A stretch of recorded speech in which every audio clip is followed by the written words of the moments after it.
Halo, dalam video kali ini saya ingin menjelaskan tentang logika dan algoritma komputer sebagai salah satu materi dari mata pelajaran Simulasi dan Komunikasi Digital atau SIMKOMDIK. Dalam kompetensi dasar 3.1 yaitu menerapkan logika dan algoritma komputer, kita memiliki dua indikator. Indikator yang pertama adalah melaksanakan penulisan algoritma berdasarkan notasi penulisan algoritma. Indikator yang kedua, membuat program sederhana. Untuk tujuan pembelajarannya itu ada 4 poin. Yang pertama, menggambarkan suatu permasalahan berdasarkan logika dengan cermat. Yang kedua, melaksanakan penulisan algoritma berdasarkan notasi penulisan algoritma dengan teliti. Yang ketiga, mengoperasikan software pembuat program dengan baik dan benar. Dan yang terakhir, memodifikasi sebuah masalah dalam bentuk program sederhana dengan mandiri. Kita masuk pada pembahasan mengenai pengertian logika dan algoritma. Pengertian algoritma itu sangat lekat dengan kata logika, yaitu kemampuan seorang manusia untuk berpikir dengan akal tentang suatu permasalahan yang dapat menghasilkan sebuah kebenaran, bisa dibuktikan, dan dapat diterima akal. Logika juga seringkali dihubungkan dengan kecerdasan. Seseorang yang mampu berlogika dengan baik seringkali disebut sebagai pribadi yang cerdas. Poin yang selanjutnya, logika itu identik dengan masuk akal dan penalaran. Penalaran adalah salah satu bentuk pemikiran, di mana pemikiran ini adalah pengetahuan tak langsung yang didasarkan pada pernyataan langsung pemikiran mungkin benar dan mungkin juga tidak benar. Definisi logika itu sangat sederhana, yaitu ilmu yang memberikan prinsip-prinsip yang harus diikuti agar dapat berpikir valid menurut aturan yang berlaku. Poin yang ketiga, logika itu berasal dari bahasa Yunani yaitu logos yang berarti ilmu. Logika juga dapat diartikan sebagai ilmu yang mengajarkan cara berpikir untuk melakukan kegiatan dengan tujuan tertentu. Kita masuk pada pembahasan yang selanjutnya yaitu pengertian algoritma. Poin yang pertama, algoritma ini berasal dari nama ilmuwan Arab, yaitu Abu Ja'far Muhammad Ibnu Musa Al-Khwarizmi, penulis buku berjudul Al-Jabar wal Muqabalah. Kemudian, kata Al-Khwarizmi ini dibaca oleh orang barat menjadi algoritma, yang lambat laun menjadi algoritma, dan diserap ke dalam bahasa Indonesia menjadi algoritma. Poin yang kedua, algoritma menurut para ahli. Menurut Rinaldi Munir, algoritma adalah urutan langkah-langkah logis penyelesaian masalah yang disusun secara sistematis. Menurut Tim Gunadarma 1998, algoritma itu adalah suatu himpunan berhingga dari instruksi-instruksi yang secara jelas memperinci langkah-langkah proses pelaksanaan dalam pemecahan masalah. Dari pengertian di atas dapat disimpulkan bahwa logika dan algoritma itu adalah ilmu yang mempelajari cara penyelesaian suatu masalah berdasarkan urutan langkah-langkah terbatas yang disusun secara sistematis dan menggunakan bahasa yang logis dengan tujuan tertentu.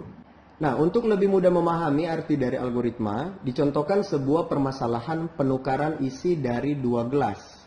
Diberikan dua buah gelas, yaitu gelas A dan gelas B, di mana gelas A ini berisi air teh dan gelas B berisi air kopi. Pertukaran isi gelas tersebut sehingga menghasilkan gelas A yang semula berisi air teh menjadi berisi air kopi, dan gelas B yang semula berisi air kopi menjadi berisi air teh. Cara penyelesaian permasalahan ini adalah sebagai berikut.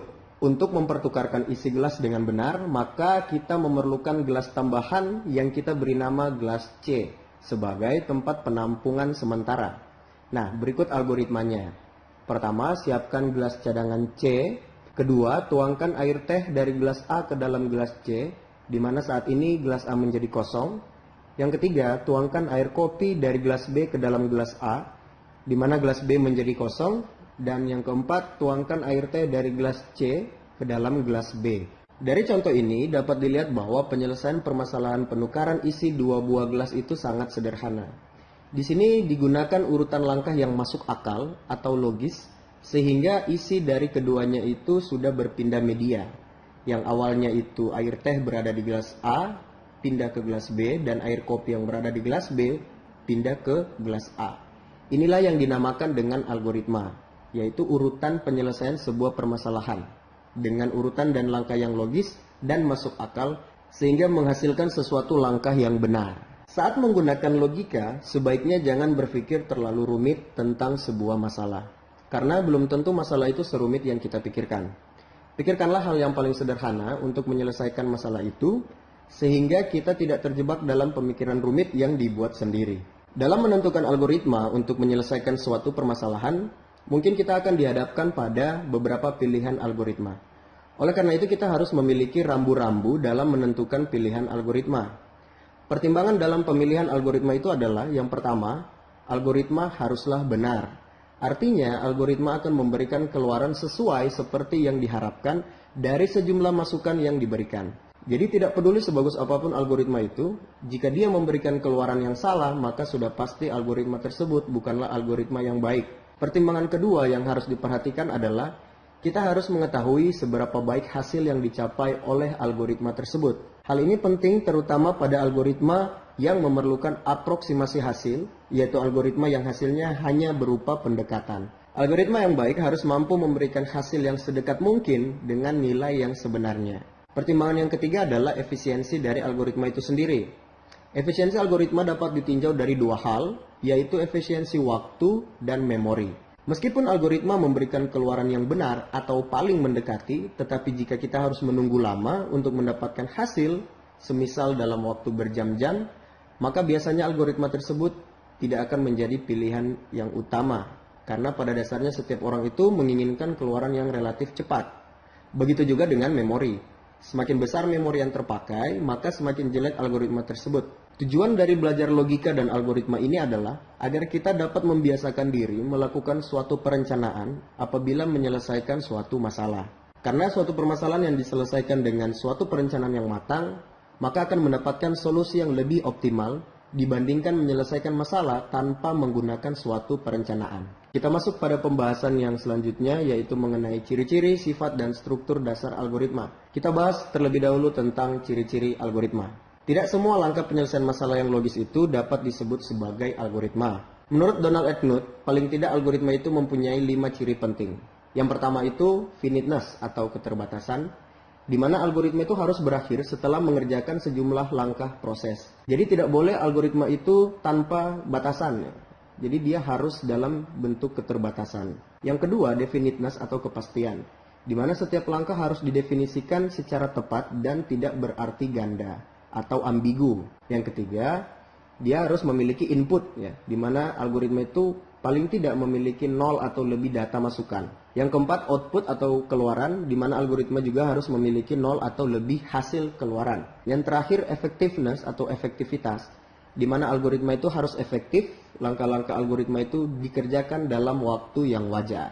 Nah, selanjutnya sifat dari algoritma itu, yang pertama, dia tidak menggunakan simbol atau sintaks dari suatu bahasa pemrograman tertentu. Yang kedua, dia juga tidak tergantung pada suatu bahasa pemrograman tertentu.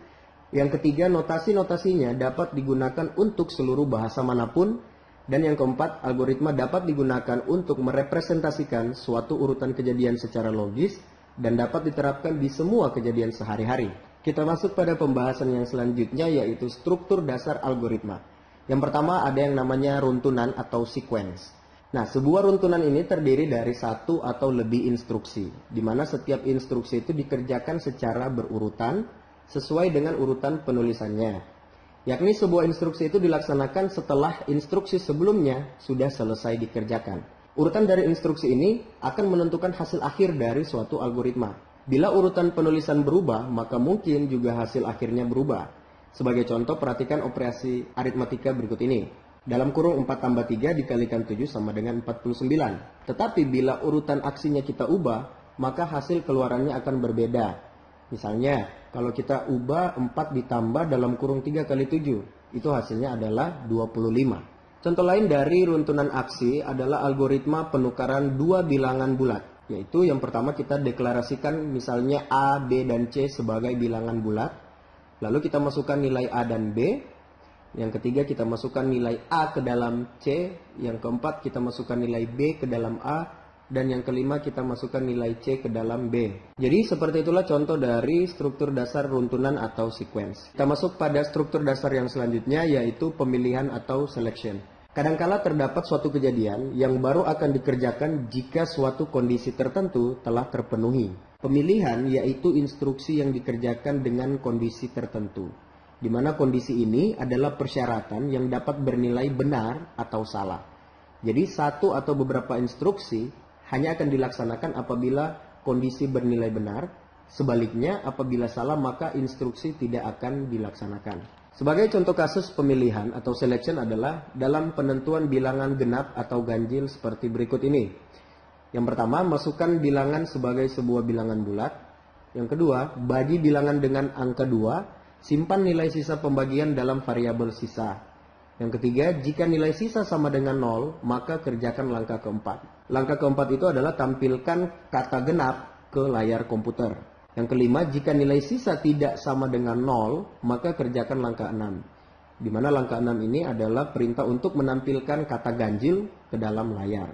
Ketujuh, selesai. Jadi di sini apabila salah satu kondisi sudah terpenuhi, maka akan dijalankan instruksi sesuai dengan kondisi tersebut. Struktur dasar yang selanjutnya yaitu pengulangan atau repetition.